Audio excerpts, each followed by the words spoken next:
El Departamento de Filosofía de la Facultad de Ciencias Humanas de la Universidad Nacional de Río Cuarto nos convoca a un encuentro donde se debate desde ese aspecto la realidad política de nuestro país, y para eso se ha invitado a distintos referentes de distintos ámbitos de toda la República Argentina para precisamente pensar, analizar y comprender cuáles son los matices sobre lo que estamos transitando estos tiempos.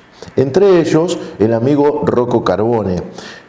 Con él estuvimos compartiendo un análisis similar en un contexto muy puntual y específico que tenía que ver con una obra suya no hace mucho tiempo en el Café Tortoni. Del Tortoni a la redacción de La Ribera, la bienvenida al amigo Rocco Carbone. Muchas gracias Gustavo, un gusto estar aquí.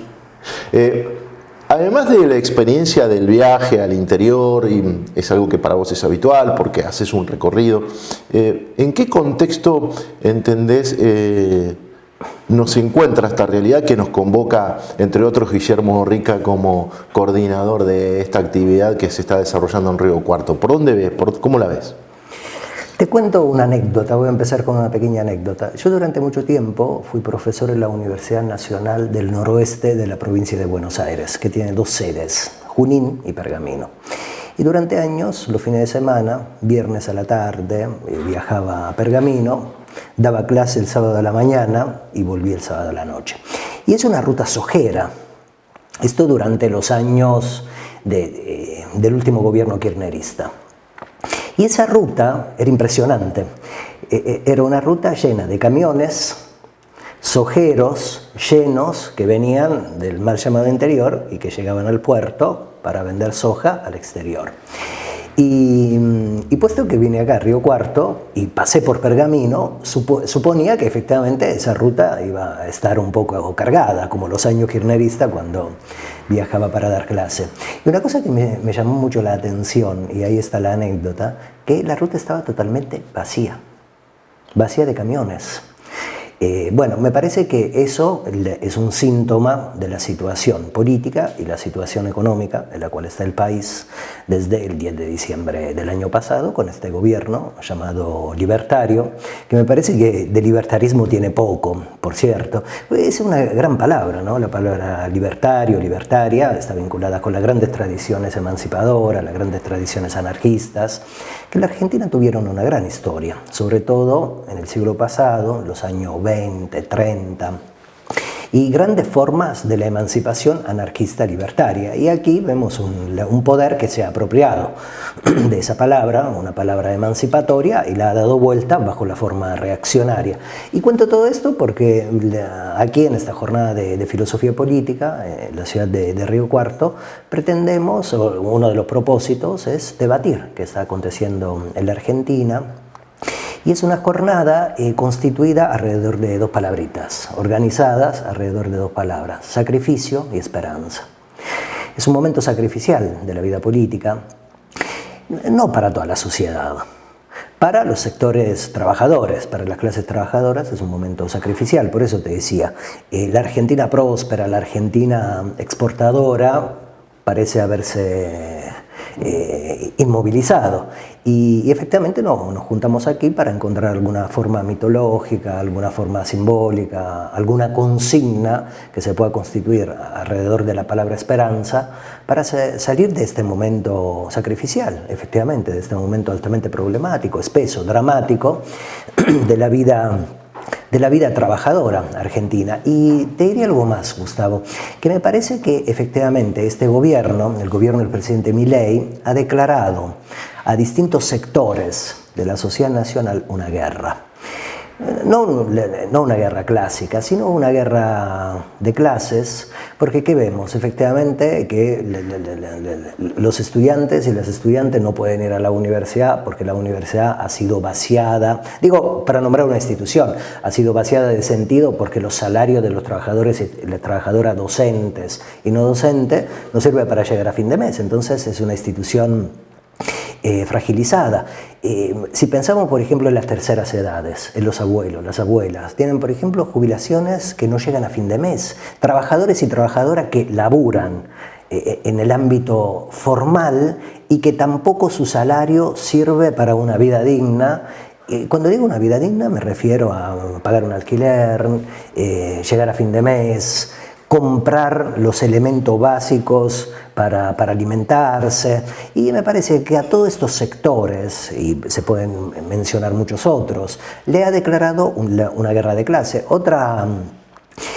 Otro sector al cual el gobierno le ha declarado una guerra de clase evidente son los derechos humanos, los organismos de derechos humanos, con esa visita oprobiosa, con esa visita terrible que un sector del poder de gobierno, vinculado con el poder legislativo, fueron a visitar a los genocidas, a los represores de la última dictadura entre el 76 y el 83, a una cárcel de Ezeiza, como si, por ejemplo, fueran viejitos simpáticos, y parece que una porción del gobierno de la Libertad Avanza está pergeñando, está imaginando alguna forma de indulto o beneficiar a esos represores, a esos señores que durante el 76-83 desaparecieron a 30.000 personas, los compañeros y las compañeras desaparecidas presentes ahora y siempre, y ahora están presentados frente al ojo social como viejitos más o menos simpáticos que deberían merecer una atención de los derechos humanos, y entonces externarlo de la cárcel porque cometieron crímenes de lesa humanidad, y que vayan a sus casas a jugar de buenas parejas, de buenos abuelitos. Bueno, estamos ante un momento efectivamente sacrificial de los modos de vivir en común, y estamos tratando de pensar desde la especificidad propia de la filosofía política ante qué fenómeno estamos, y sobre todo tratar de imaginar qué hacer. A eso le agregaríamos los derechos de las minorías y de los pueblos aborígenes, que son otros de los atacados, de los sectores que están puestos en el ojo de esta supuesta guerra, si la queremos denominar entre comillas, o de estas agresiones por parte del gobierno, agresiones, descalificaciones, ninguneos. Pensarlo, la importancia de pensarlo, radica en esta necesidad que tenemos todos de, primero, poner sobre la mesa el análisis de cada uno de estos contextos, de estas realidades, y después, por otro lado, hacer esa elaboración de proceso para poder ayudarle a las mayorías a comprender por dónde va esta cuestión. Creo que por ahí va la tarea de ustedes, los filósofos. Sí, una tarea de la filosofía es comprender, habitar la vida de las ideas, animarla, tratar de encontrar algunas palabras que puedan explicar el momento, que esas palabras luego se puedan ampliar hacia la sociedad, hacia la vida militante, hacia la vida movimentista, hacia la vida emancipadora. Y volviendo a los pueblos indígenas o pueblos originarios, me parece que el presidente Milei, o en todo caso toda su fuerza de poder, no puede conceptuar eso, no puede conceptuar la palabra indigenismo, la palabra indígena, la palabra pueblos originarios, porque es un poder totalmente sometido a la ley del capital financiero, del capital de plataforma, y de hecho es una figura, si miramos al propio presidente Milei, que se mueve hacia las grandes arenas del capital, tengan forma de muro de los lamentos, me refiero a ese muro que podemos encontrar en la ciudad de Jerusalén, tengan la forma de visita a otros políticos parecidos a él, o que tienen matices parecidos. Me refiero al momento en que se juntó en Madrid con una fuerza como Vox, como la Fratelli d'Italia de Meloni en Italia, o básicamente tengan esas arenas forma de Tesla, de Elon Musk, ¿no? Un personaje que el presidente Milei fue a visitar en múltiples ocasiones. Quiero decir, el presidente Milei representa, me parece, un poder que encarna el gobierno desnudo del capital y lo insaciable del capital, el mundo imperial global. Y en este sentido no puede mirar, no puede absolutamente ver una realidad cultural como los pueblos indígenas que habitan nuestra América mestiza o la propia Argentina. Es un señor colonial, entonces al sujeto indígena me parece que ni siquiera le podría llegar a otorgarle un sentido humanista, ontológico, de ser humano. Eso me parece. ¿Por qué la sociedad argentina se permitió llegar a este escenario? Porque la consecuencia es el gobierno de Milei, pero hay una causa en el medio. Y esa causa tiene que ver con la pérdida de niveles de representación de la política como nosotros la entendíamos, que se alejó de las necesidades de la comunidad. Puede ser una lectura. Se utilizó el poder de la comunicación, que es una herramienta de la derecha que es muy bien utilizada, y confundió a un electorado. Entonces, utilizando quizá ese proceso de agotamiento, de cansancio, de disgusto, de decepción, para transformar en una esperanza algo que realmente en un escenario normal no estaría con ninguna chance electoral y hubiera formado parte de una expresión minoritaria, como fue siempre Biondini, por ejemplo, en la realidad de la política, llevando ideas parecidas a lo que estamos viviendo. Sí. Yo creo que hay muchas causas.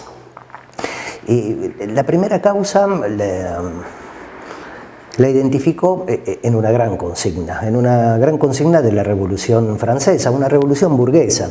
Una de esas grandes consignas, y las consignas son importantes para la vida política, para la vida movimentista, para la vida del ser humano, porque una consigna, Gustavo, ¿cómo podemos imaginarla? Me parece que podríamos imaginarla como un acuerdo más o menos secreto entre la lengua, la retórica y la política. Cuando una consigna se desborda de la lengua y se hace política, congrega a grandes multitudes en las plazas, en las calles, en las grandes manifestaciones a las cuales estamos acostumbrados y acostumbradas en la Argentina. Bueno, esa consigna de la Revolución Francesa era libertad, igualdad y fraternidad. Es una gran consigna democrática. Y esa consigna, ¿qué enseña? Incluso hoy en día, que la libertad como virtud, que es una virtud sobre la cual se asienta el gobierno libertario de Milei, que la libertad no puede caminar sola, que la libertad para caminar, para expresarse, para expandirse, necesita necesariamente de la igualdad y de la fraternidad. Bueno, estos tipos, ¿qué hicieron? Cortaron la libertad y la aislaron de esas dos otras virtudes, la igualdad y la fraternidad. Y eso, desde mi punto de vista, ¿qué implica? Pauperizar la democracia, volver a la democracia un cascarón, volver a ese poder democrático efectivamente un poder veleidoso, falso, pauperizado, y eso me parece que es lo primero que hicieron, o sea, achatar las grandes formas democráticas, cuyo pacto se institucionalizó en este país luego de la implosión de la dictadura y luego de la guerra de Malvinas. Luego te diría que este es un poder que nace en un momento específico de la vida política y de la vida social argentina, pero también mundial, en la pandemia. Es un poder que surge en el corazón de la pandemia, y la pandemia, Gustavo, es un gran drama. Fue un gran drama, no para el pueblo argentino, ojalá, fue un gran drama para el mundo. Por eso se llama pandemia y no epidemia, porque efectivamente fue un elemento dramático que afectó la forma psíquica, la forma biológica, el vínculo social de todo ciudadano y de toda ciudadana en todo el mundo. Un gran trauma que todavía me parece que no hemos podido procesar. Te hago un ejemplo. Los grandes traumas de la historia de la humanidad, la Shoah, la diáspora, los campos de concentración, el fascismo del siglo pasado, son traumas, dramas que como humanidad seguimos conversando, seguimos reflexionando sobre ellos, porque fueron grandes dramas que concernieron a grandes porciones de la humanidad. Ahora, en el siglo XXI todavía seguimos hablando de los totalitarismos del siglo XX, del fascismo, del nazismo, ¿Y por qué digo esto? Porque los grandes traumas, los traumas espesos que atraviesa la humanidad efectivamente nos reclaman mucha atención. La pandemia, que es y es todavía un trauma global, me parece que no ha sido transitado, no lo hemos tratado profundamente. La pandemia ha afectado sobre todo el vínculo social. Bueno, ese es un vínculo social, es una conversación, vos, Gustavo, yo, Rocco, y por ejemplo hay un lazo social que se establece sobre la base de la palabra. La pandemia cortó, o en todo caso fragilizó, ese lazo social. Y cuando en la Argentina se estaban implementando políticas de cuidado de la vida, de lo más interesante. En el vecino Brasil, esa política del cuidado de la vida, durante el gobierno de Bolsonaro, no se llevaron a cabo para nada y efectivamente ahí hubo en ese país vecino una situación de crueldad enorme, que se verificó con la cantidad de personas que murieron por la pandemia. Bueno, cuando aquí había cuidados de la vida, imagínate que hoy en día es difícil hablar del gobierno del Frente de Todos, es complejo rememorar la propia figura del expresidente Alberto Fernández por las últimas cosas que conocemos y que acontecieron. Pero durante los primeros 2 años de pandemia fue un gobierno rescatable, fue un gobierno que salió a defender la vida, que salió básicamente a pagar el sueldo de los trabajadores y de las trabajadoras del ámbito privado, o sea, un Estado presente que cuidó la vida de la sociedad argentina. Y cuando el Estado trataba de cuidar la vida, surgió efectivamente un poder contrario a las políticas, a la política de cuidado, diciendo, bueno, están afectando nuestra libertad, están afectando la libertad individual, están afectando nuestras formas de vida capitalistas, descarnadamente capitalistas, y empezó a organizarse un poder que ellos nombran como un poder libertario, pero que creo que desde el campo nacional y popular o desde una idea de emancipación podemos calificar como fascistas. Y digo esta palabrita y agrego, para evitar ser demasiado larguero, una cosa que a mí me interesa y que vos dijiste muy bien, la mediaticidad, los medios. La mediaticidad monopólica. La Argentina es un país que tiene una mediaticidad monopólica, digamos, los medios como La Ribera o medios alternativos, medios emancipadores son una minoría intensa. Hay una mediaticidad monopólica, que es un poder muy fuerte, se le dice el cuarto poder, pero yo tengo duda de que sea el cuarto poder realmente, y que se ha espesado mucho con las redes sociales.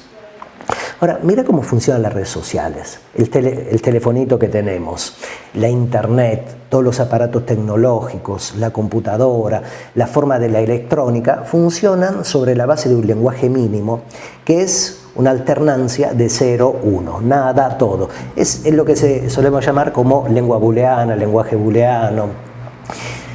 Sobre estas cosas se ha ocupado la filosofía, Leibniz, por ejemplo, en el siglo XVIII, 1700. Y sobre esa base de ese lenguaje mínimo funcionan las redes sociales. Me gusta, no me gusta.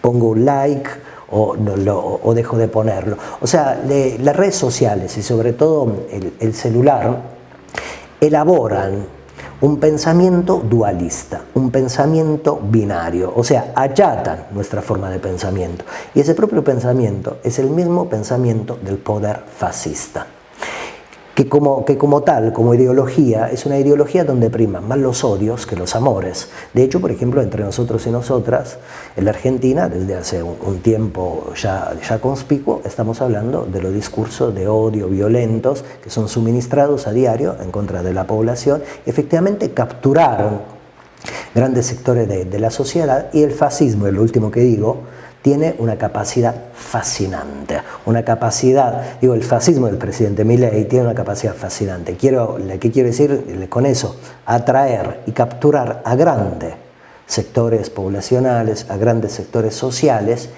y te diría arrojarlos contra la emancipación. La emancipación peronista, la emancipación del peronismo emancipador.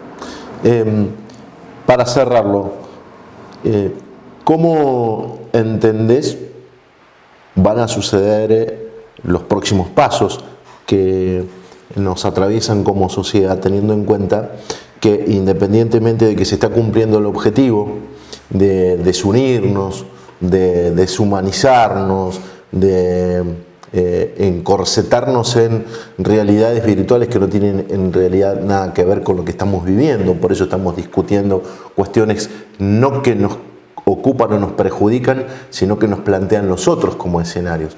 Pero en algún momento la mentira te alcanza.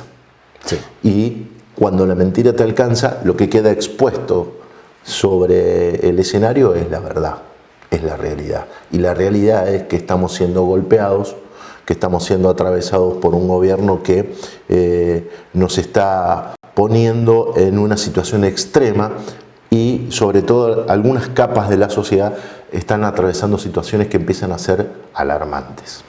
Sí, otra manera de pensar este poder, te diría que ¿sabes cuál es? Producir goce, el goce de producir daño en el otro.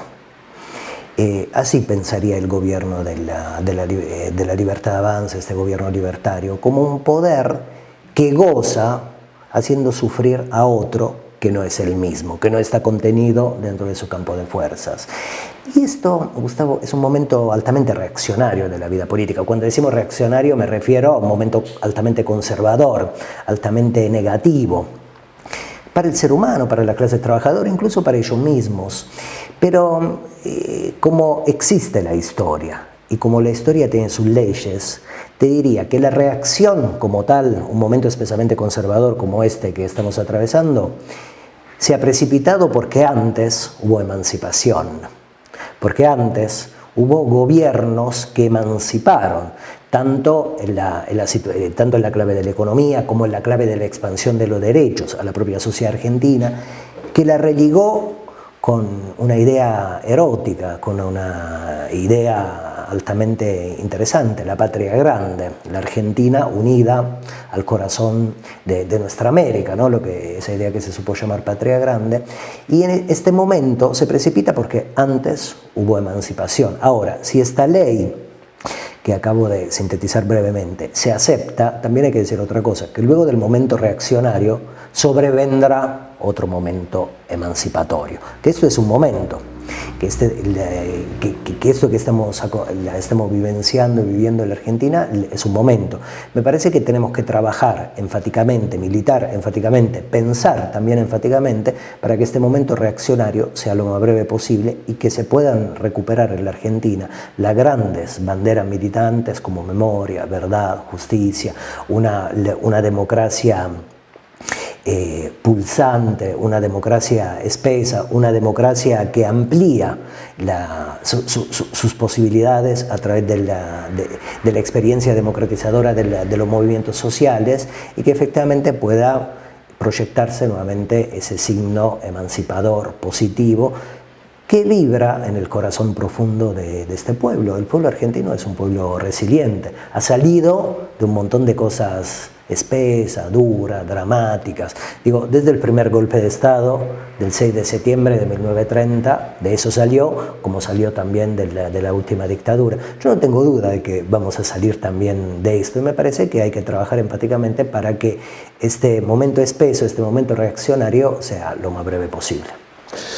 Pensar la política, eso es lo que nos proponen los filósofos de la Universidad Nacional de Río Cuarto y convocan a distintos referentes del pensamiento nacional para que hombres y mujeres que se dan cita en nuestra ciudad por estas horas, por estos días, nos ayuden a comprender, a tener una visión, una mirada respecto de este momento que estamos atravesando y que lejos de entender que estamos todos sedados y que estamos todos aceptando sin ningún tipo de planteo y sin ningún tipo de queja la realidad que nos quieren imponer, muy por el contrario, lo que estamos haciendo es analizarlo, pensarlo y encontrar las herramientas para que precisamente podamos ir por ese camino que nos contaba Rocco Carbone, que nos estuvo visitando.